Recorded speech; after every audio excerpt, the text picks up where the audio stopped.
can you talk to me, I guess, maybe about building like a prosperity plan?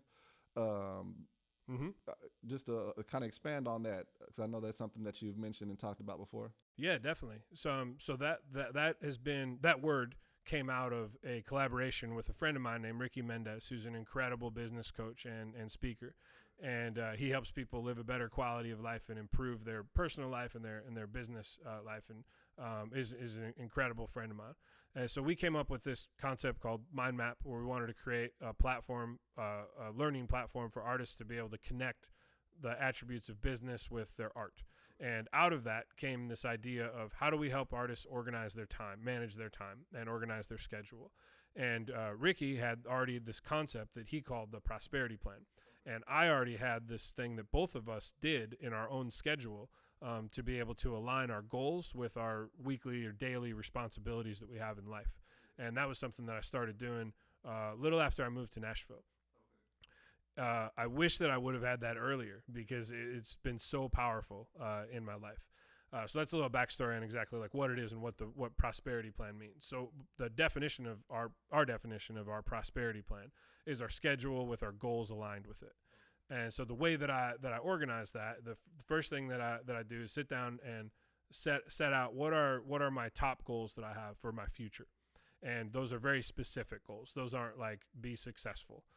Those are win a Grammy Award, sell 1 million records with a project that you completely developed on your own, those sorts of things.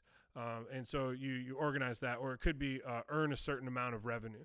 That was one of my early goals, to be able to support myself 100% through producing and engineering.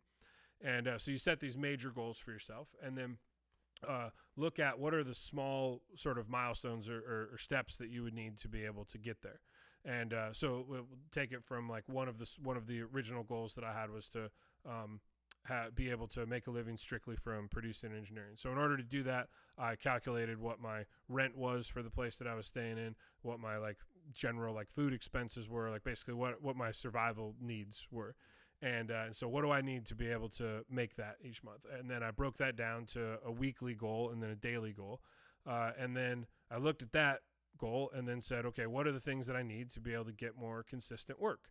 And so it set up those things. One of those was more outreach on a consistent basis. So for me, when I was first starting out, every night I would go out to a different show, and I would meet and talk to as many people as I could and just be around the community and introduce myself to artists. And that worked out pretty well, but it was a lot of just sort of meeting people. So I needed to have more strategy around it.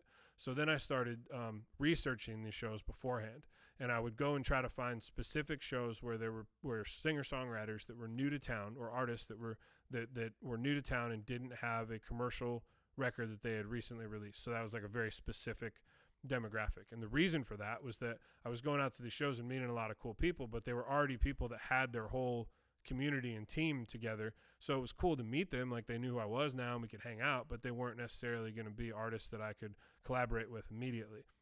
But if I looked more to try to find the people that were like me, that had just moved to town, that didn't have the connections and the team and the resources yet, then those are my ideal, potential clients to really start building my career. So I sought out them specifically, and then I would go to find the places where those types of artists played, and then beforehand I would research who are the artists that are going to be there. I'd find out information about them, and then I would go to the show, and then I introduce myself afterwards, and that was a more focused way to be very specific on how I was going to move towards that. Now, after doing that for a few weeks, I might have found one person that wanted to come in and record, which is great. But now that one person wants to record with me every couple weeks.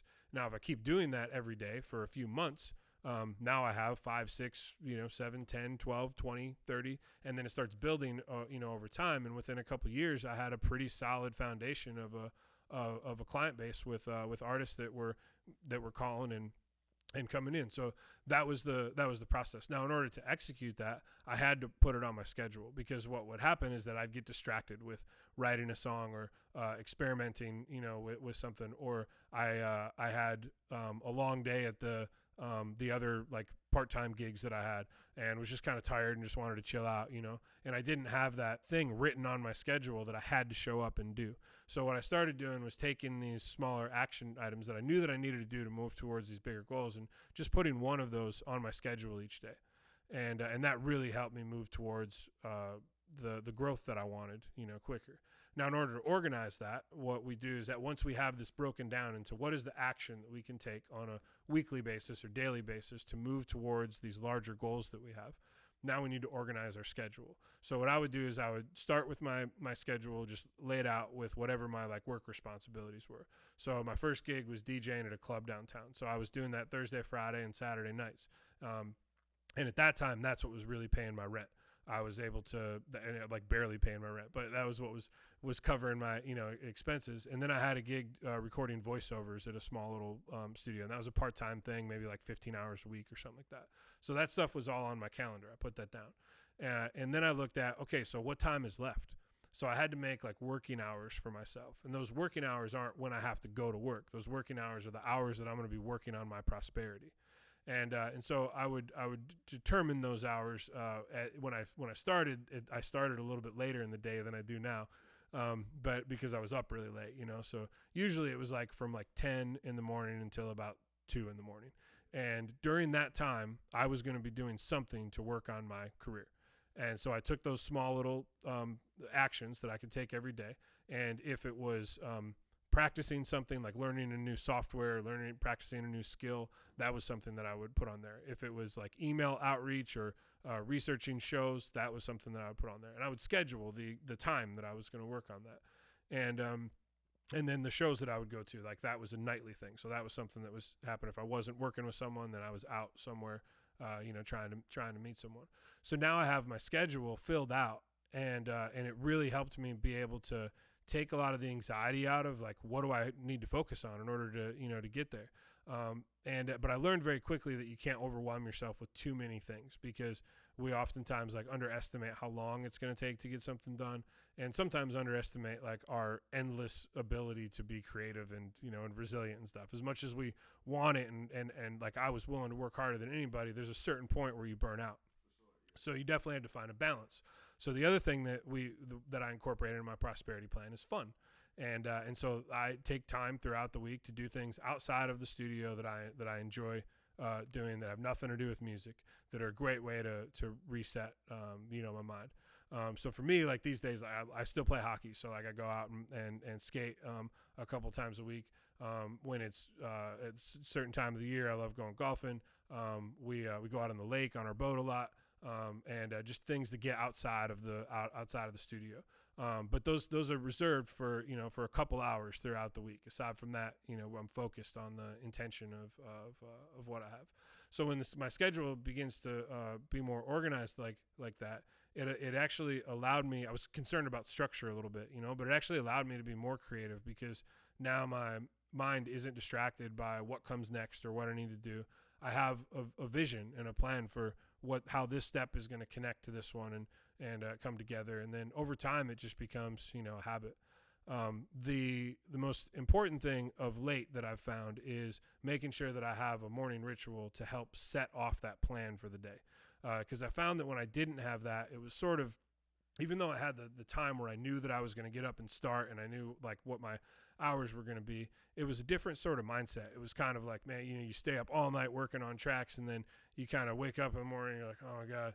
And it takes a while to get up, and even though you're excited and motivated to go after it, there was definitely moments where that adversity would not getting there quick enough, and those things happen, and would really pull you back from man, I don't know if I'm into this today, and then you start to maybe, I'm going to skip it, this day, and that sort of thing. But once I made a commitment to, I was going to have a daily morning ritual that I would do every day to set the tone for my day, for my mind, my body, and my soul, that really transformed my energy. I found that I had so much more energy and focus and motivation to continue to accomplish these things. So for me, my morning ritual is to get up, have a light breakfast, I exercise pretty aggressively, and then I read and meditate, and then I get to work. And so for me, that whole process takes about like 2 hours in my morning. So my morning doesn't start at like 10 or 12 anymore. It starts at 6 a.m. every day. Get up and get to it, and then I'm in the studio by 9 and ready to to go after the day. Now, when I started, it wasn't that long. I mean, it was like when I started experimenting with this process, it was like maybe a 30-minute, workout and then diving into it. But over time, I found that there were these other things that really helped me set my mindset in the right place. And I wanted to make sure that I was always learning. So that's why reading is an important part for me in the morning, to just kind of get my brain woken with new ideas and just new perspectives, on things. And so overall, by making the commitment to that, what I found over time is that I could have more resilience and more motivation, because every day I was making even if they were small incremental steps, every day I was making a step towards these major goals, and those things build up. And that once that momentum starts rolling, you jump out of bed ready to go after it. And the energy just flows from that when you're in the right, mindset and stuff. And so I think that process has really helped a lot, to be able to not just focus on what are my responsibilities in life and then try to fit in your passion around that, but to make your passion a focus just as much as it is any other responsibility that you have.